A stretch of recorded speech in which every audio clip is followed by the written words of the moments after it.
दिन भर की अहम खबर में स्वागत है आपका सिटीजन माइस में मैं हूं शब। आइए देखते हैं क्या है आज की अहम खबर। कांग्रेस नेता और महिला मोर्चा की अध्यक्ष अलका लांबा ने प्रधानमंत्री की बयान पर बोलते हुए बड़ा हमला किया है। उन्होंने मीडिया से बात करते हुए कहा है कि नरेंद्र मोदी आतंकवाद और बम की बात करते हैं, लेकिन उनके फेंके बम यानी कि बेरोजगारी और महंगाई से लोग त्रस्त हैं। आज संविधान पर हमला हो रहा है। आज संविधान में कौन क्या खाएगा, क्या पिएगा, क्या पहनेगा, ये आजादी संविधान ने दी है। लेकिन कर्नाटक में बहनें क्या पहनेंगी, ये भाजपा ने संविधान पे हमला करके आजादी छीनी। आप उसके प्रधानमंत्री हैं।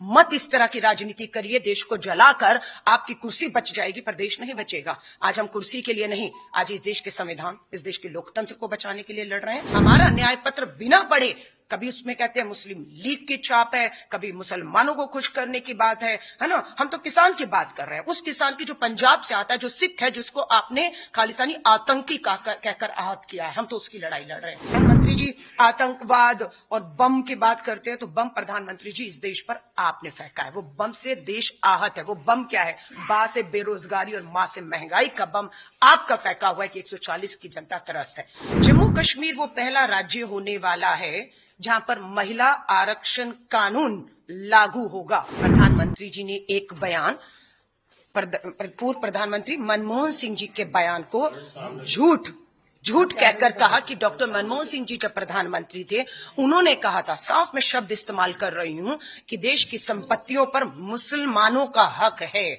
वो उन्हें घुसपैठिया तक कहने पर आ गए। वो उनको ये कहने लगे ये बच्चे पैदा करने वाली मशीन है, और मेरी बहनों के मंगलसूत्र की बात देश का प्रधानमंत्री करता है ना। तो उसमें हम ये सही कह रहे हैं कि राज्य का जो टैक्स केंद्र को जाता है, जो जीएसटी टैक्स आता है, उस पर राज्यों का हक है, उन्हें वो हक मिलना चाहिए। हम बराबरी के हक अधिकारों की बात कर रहे हैं, वो हक संविधान ने दिया। आज उस संविधान पर हमला हो रहा है। आज संविधान में कौन क्या खाएगा, क्या पिएगा, क्या पहनेगा, ये आजादी संविधान ने दी है। लेकिन कर्नाटक में बहनें क्या पहनेंगी, ये भाजपा ने संविधान पे हमला करके आजादी छीनी। मच्छी कोई खा रहा है, प्रधानमंत्री जी की भावनाएं आहत हो रही हैं। मैं पूरा केरला और तमिलनाडु से आई हूं। हमारे मछुआरे बहन मच्छियां पकड़ते हैं, जीविका चलाते हैं, मच्छी खाई जाती है। प्रधानमंत्री जी कहते मेरी भावना आहत होगी। प्रधानमंत्री जी को कहेंगे 140 करोड़ का भारत है, आप उसके प्रधानमंत्री हैं। मत इस तरह की राजनीति करिए, देश को जलाकर आपकी कुर्सी बच जाएगी पर देश नहीं बचेगा। आज हम कुर्सी के लिए नहीं,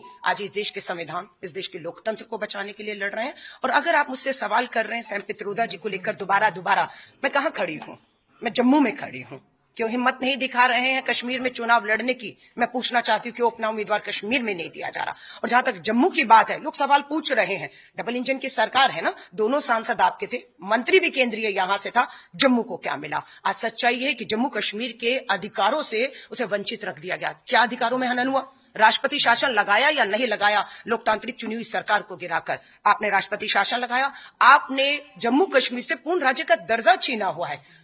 आपने यहां पर जो है चुनाव 6 महीने 8 महीने हो गए हैं, विधानसभा बहाल नहीं, आप दिल्ली से कठपुतली की तरह यहां के फैसले दिल्ली से कर रहे हैं जो लोगों को मंजूर नहीं है। इन चुनावों में यह मुद्दा बना है और हमें पूरी उम्मीद है सुप्रीम कोर्ट के आदेश के मुताबिक 2024 सितंबर में जम्मू कश्मीर विधानसभा बहाल होगी, चुनाव होगा। जम्मू कश्मीर के हितों के फैसले जम्मू कश्मीर के लोग जम्मू कश्मीर में बैठ के जम्मू कश्मीर के लोगों द्वारा लिए जाएंगे, ये हम सुनिश्चित करेंगे। यहां पूर्ण राज्य का दर्जा दिया जाएगा, राष्ट्रपति शासन खत्म किया जाएगा।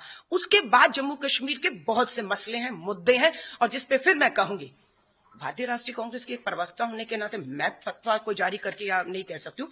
ये विधानसभा जब बहाल होगी, स्वाभाविक है यहां के लोग बैठकर क्या मसले हैं, क्या उसमें चर्चा विधानसभा में होगी, क्या कानून बनेगा, क्या आएगा, क्या जाएगा, ये जम्मू कश्मीर के लोगों का अधिकार है। मैं उसका हनन नहीं कर सकती हूं। मैं एक लास्ट बात आपसे कहकर जा रही हूं। सुप्रीम कोर्ट का आदेश हो चुका है, लोकसभा चुनाव के परिणाम 4 जून को आएंगे। दूसरे चरण के चुनाव में 26 तारीख को जम्मू की सीट पर वोट पड़ेगा। लेकिन सितंबर 2024 का जो चुनाव है, लिख कर ले लीजिएगा, हमारे न्याय पत्र पे भी है। वो न्याय पत्र को हम प्रधानमंत्री जी को सौंपने के लिए समय मांग रहे हैं, क्योंकि प्रधानमंत्री जी ने अपना घोषणा पत्र, जिसको जुमला पत्र मैं कहूंगी, 10 दिन के अंदर कमरे में बैठा और तैयार कर दिया, लोगों पर थोप दिया। लेकिन हमारा न्याय पत्र बिना पढ़े कभी उसमें कहते हैं मुस्लिम लीग की छाप है, कभी मुसलमानों को खुश करने की बात है ना। हम तो किसान की बात कर रहे हैं, उस किसान की जो पंजाब से आता है, जो सिख है, जिसको आपने खालिस्तानी आतंकी कहकर आहत किया है, हम तो उसकी लड़ाई लड़ रहे हैं, है ना। तो मैं आपसे फिर कहूंगी, अगर प्रधानमंत्री जी आतंकवाद और बम की बात करते हैं, तो बम प्रधानमंत्री जी इस देश पर आपने फेंका है। वो बम से देश आहत है। वो बम क्या है? बा से बेरोजगारी और मां से महंगाई का बम आपका फेंका हुआ है कि 140 की जनता त्रस्त है। अब मैं वापस आती हूं, सितंबर 2024 को विधानसभा का चुनाव होगा। ये हम सत्ता में आने के बाद सुनिश्चित करेंगे। और मैं आपको लिख कर दे रही हूं, महिला कांग्रेस की राष्ट्रीय अध्यक्ष हूं। जम्मू कश्मीर वो पहला राज्य होने वाला है जहां पर महिला आरक्षण कानून लागू होगा। और मुझे जो बताया गया 88 सीटें हैं, 44 आधी सीटों पर आधी आबादी का हक है। पर आप देखेंगे कम से कम नहीं 30-35 सीटों पर पहली बार महिला आरक्षण में महिलाएं यहां से लड़ेंगी, जीतेंगी और इतिहास में नाम होगा। तो थी आज की अहम खबर। ऐसे ही ताजा खबरों की अपडेट के लिए जुड़े रहिए हमारे साथ सिटीजन वाइज पर। हमारे चैनल को लाइक, शेयर और सब्सक्राइब करना ना भूलें।